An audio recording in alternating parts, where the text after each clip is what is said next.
Hello, everyone, and welcome to another Classics concert of the Buffalo Philharmonic. We're very glad you're here with us.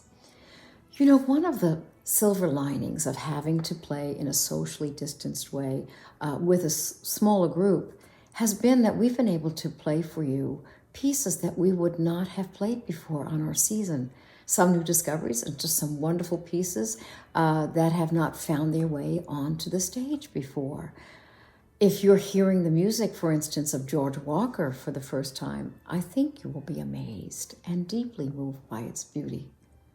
George Walker died in 2018, and he was one of the greatest American musicians of the 20th and 21st centuries, with a string of prestigious firsts in his extraordinary career. He was the first African-American graduate of the Curtis School of Music, a very prestigious conservatory, and he graduated as a double major, as a composer and as a great pianist. In 1945, he was the first African-American to perform a solo recital in New York's Town Hall, and the first to perform as a soloist with the Philadelphia Orchestra in Rachmaninoff's Titanic Third Piano Concerto. In 1956, he became the first African-American to receive a doctorate from the Eastman School. 1961, he was the first tenured African-American faculty member in any department in any American university. And in 1966, he was the first to be awarded the Pulitzer Prize in Music. One of the most decorated and revered composers in American history. We're playing one of his works that is a particular favorite of mine, his Lyric for Strings. He wrote this when he was 24 years old. It's a gentle and moving threnody written in memory of the grandmother that he dearly loved and was very close to, who had just died.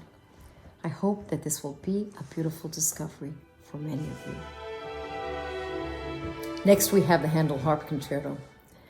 During the 1730s, Handel began to compose more oratorios like the Messiah, which told beautiful stories, but without the action and costumes and scenery of operas. But they certainly had orchestral presence and soloists and chorus, and they were large-scale works and very grand. And between the sections of the oratorios, like between the acts of an opera in a way, Handel would often insert orchestral works that related to the story. These pieces were quite long, and I think audiences were accustomed to much longer concerts than we are today. But in his oratorio, Alexander's Feast, he composed a harp concerto for the beginning of it. Now, this oratorio was based upon a poem by the great English poet John Dryden. He wrote it in 1697, which told the story of the 4th century conqueror, the Greek warrior Alexander the Great, in celebration of his conquest of Persia. Now, Alexander, who loved music, declared that he had been stirred to the heights of his ability by the extraordinary harp playing of Timothy, which overwhelmed him, moved him, ignited his courage, and inspired him to victory. So Handel created a harp concerto to place near the beginning of Alexander's Feast as a demonstration of Timothy's wonderful harp playing. Timothy's playing of his harp, his lyre, was supposedly incredible. And the concerto was actually introduced by words in the oratorio, the words of John Dryden. Timothy played on high, amidst the tuneful choir, with flying fingers touch the lyre, his trembling notes ascend the sky, and heavenly joys inspire. Madeline Olson is our Timothy, our superb principal harp. Madeline is actually the newest member of the Buffalo Philharmonic. She was appointed in January and has been an amazing addition to our Buffalo Philharmonic Orchestra.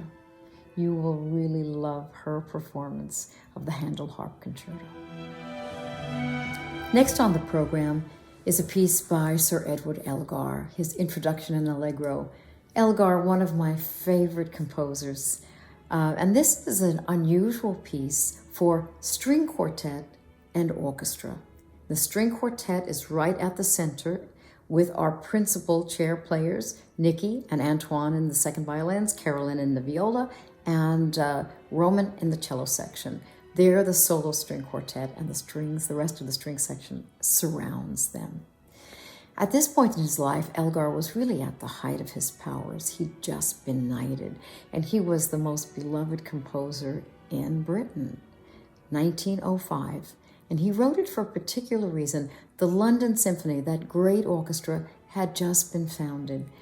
And Elgar wanted to write something that would show off the virtuosity of the string section of the London Symphony, just as we are showcasing the virtuosity of our wonderful strings. It is a very unusual form for a piece, but it's full of unmistakable and beautiful Elgarian melodies. These particular ones inspired by Welsh folk music. It's a fantastic virtuoso vehicle, not only for the LSO, but for our BPO first chair players and our entire wonderful string section. After all this wonderful music for strings, we finally welcome to the stage our oboes, trumpets, and timpani for Bach's third orchestral suite. Johann Sebastian Bach, it might be hard to believe that in the years immediately following his death in 1750, no one really remembered or cared much about his music.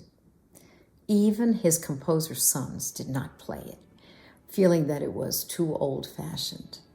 It was left for Felix Mendelssohn to rediscover and resurrect Bach's music 80 years later. When Felix Mendelssohn performed the St. Matthew Passion, he inspired a great interest in the music of Bach that had been really quite forgotten.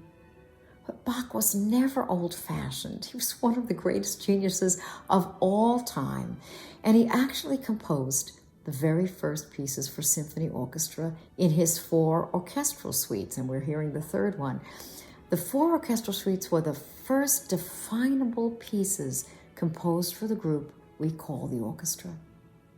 Now, we always think of Bach as writing sacred music, and he wrote a lot of sacred music for St. Thomas Church, where he worked in Leipzig. But he also had a group on Friday nights, his Collegium Musicum, for which he wrote much more secular music.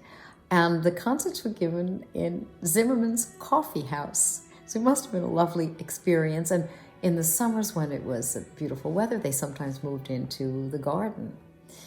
This amazing suite is groundbreaking, a collection of popular dances preceded by a grand symphony overture. You might recognize the second movement right after the overture. It's a beautiful, stately, poignant song.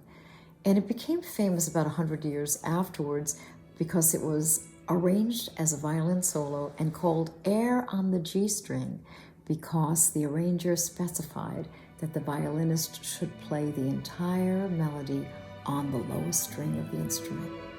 We hope you enjoyed Bach's Orchestral Suite No. 3.